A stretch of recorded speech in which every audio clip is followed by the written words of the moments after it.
Hi everybody, welcome to my final oral presentation for my FYS Demons and Diagnosis class. Today we'll be discussing the exorcism of Michael Taylor. Let's get started. The Exorcism of Michael Taylor is a sad and horrific story surrounded by many sinister details that make the decision of whether an exorcism is real very difficult. According to Grunge, this case has been described by a police officer such as, of all the incidents in which I was involved 30 years of police work, nothing affected me like this one. The stupidity and futility of all, the complete and utter waste of life, destruction of family, and not to mention the death and other traumas are far beyond anything else I have ever come across. The following slides, the information was gathered from the True Crime Enthusiast podcast, and we will begin with discussing the Taylor family. Generally described as happy and healthy by people who knew them, the family consisted of 5 children, a dog, 31-year-old Michael, and his wife Christine. Particularly, Michael was described as a loving and kind father who suffered from depressive episodes throughout his life. The Taylor family settled down in a town of Ossett in West Yorkshire in England in September of 1974. A friend suggested that Michael's depressive episodes could be eased with spiritual intervention, which prompted Michael to attend the Gauber Christian Fellowship group. Prior to attending, the Taylor family was not religiously inclined, but after the meeting, Michael became very active in the church and even began speaking in tongues. Michael began to invite the church group to have meetings at his house and started spending an inappropriate amount of time with the leader of the group, Marie Robinson. During this time, Michael became infatuated with Marie and started joining her in odd rituals such as exorcising others and making finger crosses to ward off the evil spirits of the full moon. And as a result of Michael's new obsession, he began to neglect his family, and his whole character changed with the start of wild behaviors, a terrible attitude, and odd and strange beliefs. Christine was amongst many who noticed his change, and at one of the church meetings, she openly accused Michael of having an affair with Marie. This prompted Michael to lash out and attack Marie. And this attack was so violent that there were other church group members that had to pull him off of her, and this is an incident that he does not remember. Michael's condition continued to worsen, and he became insane, which caused the involvement of local ministers due to the fact that they were concerned that Michael may be possessed by demonic forces. 2 priests carried out the exorcism of Michael Taylor, and their names were Father Peter Vincent and Reverend Raymond Smith. This exorcism took place at midnight on October 5th in 1974.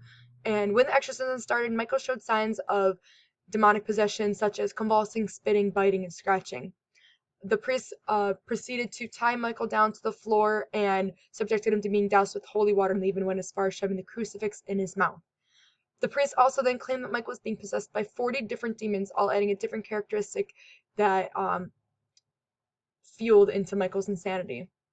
By the end of the exorcism, the priest claimed that there was only 3 demons remaining, but they were too exhausted to continue the exorcism that night, so they decided that they were going to continue the next day. The proclaimed remaining demons manifested the characteristics of murder, insanity, and anger, and Michael and Christine were sent home to rest before the next exorcism took place.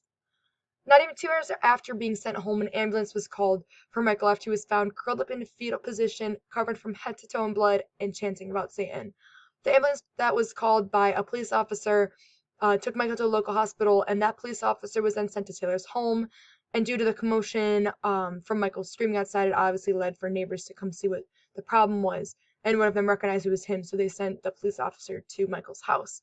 When the police officer arrived, he noticed a patrol car was already in the driveway, and an inspector was vomiting in the doorway. The scene was unimaginable. Upon entering, blood, brain matter, flesh, and pulp covered every surface of the house, and this was a result of Christine's body. She was unrecognizable. Michael had viciously attacked Christine and gouged her eyes out, tore her face off of her skull, and ripped her tongue out, with all doing this with no weapons, only his bare hands. Christine ended up dying from shock and choking on her own blood. After Michael was done with Christine, he moved his attention to the family dog, where he proceeded to strangle the dog, then ripped all of its limbs off, tear its eyes, teeth, and hair off of its skull. Michael was then taken into custody from the hospital to be interviewed. When Michael was investigated, he claimed he did not remember anything from the murder. His trial began on March of 1975, and he was found not guilty for his insanity. Michael's defense claimed that the church group and the exorcism further poisoned Michael's mind that already suffered from mental issues, and that these events pushed him to the edge. Michael was sent to mental facilities to receive help, in which 4 years later he was left cured of his insanity. But after being released, Michael still suffered from depression and has been known to commit suicide or tried to attempt to commit suicide at least 4 times. Now we get to the part where we determine if it was a possession from demons or if it was mental illness. It was evident that perhaps Michael was being possessed by demons due to the rapid deterioration of his sanity. Michael began to lash out at people, and as far as brutally murdering his wife and family pet, and people noticed a very distinctive change in Michael's attitude and beliefs and such. When exercised, his actions and words were very similar to what we've already seen in previous exorcisms in this class, such as lashing out, spitting, and fighting back. There was even documentation that Michael had a feeling of an evil influence coming over him before he attacked Marie, and at the day of the murder he was found chanting about Satan, and this could show that maybe he was out of body and there was something else controlling him from the inside that he does not remember, um, which could account for maybe a possession or possibility of demonic force possessing him. As for the science side for mental illness, there's a possibility that Michael suffered from bipolar disorder. This information was found from the National Institution of Mental Health and from Medical News Today. Bipolar disorder, I believe that, or it is possible that Michael suffered from bipolar disorder that escalates to bipolar psychosis, and this usually develops in late teen years and early adulthood years, but that's not the case for everyone. It could be different for most people.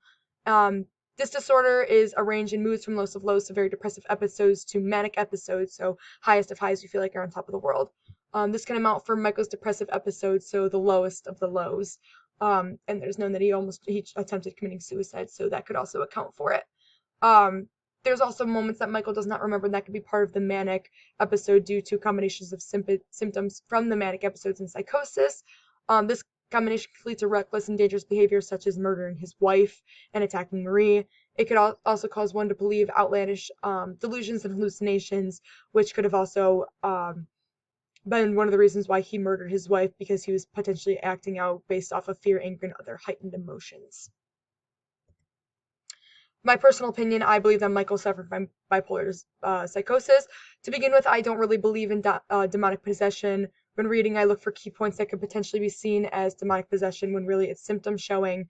And I don't allow religion mixed with medicine. I believe that everybody should go get medically diagnosed before they seek help religiously. And since I believe it was the medical side, when I look at bipolar psychosis, I can see that there was evidence of rapid cycling. So he was quickly, in the amount of years, going from depressive episodes to manic episodes very fast. And I think that could account for his depressive episodes and why he acted out. He can't remember it. And there's also no proof that he went to go see medical professionals, so nobody knows if he actually was suffering it or not. There's also the chance that he was brainwashed to believe in God. The church group potentially could have acted as a cult because he immediately switched, which is very odd to think about because before he was not religiously affiliated. And this could have caused Michael's hallucinations and delusions to be possibly religious based because of how fast the switch was when he was chanting about Satan. This might be the cause of that. In conclusion, Michael Taylor was a part of a very loving family that ended up being destroyed in a horrific way. It was clear that Michael was either suffering from demonic possession or from mental illness. The possibility of demonic possession was exhibited through consistent mentionings of Satan and from outlandish acts of violence Michael did not remember. The chance of Michael actually experiencing symptoms of mental illness generally debunk the possibility of demonic possession. Michael had a better chance of suffering from bipolar psychosis rather than demonic possession. This is my Works Cited page, and I really appreciate you guys listening today. Have a great rest of your evening.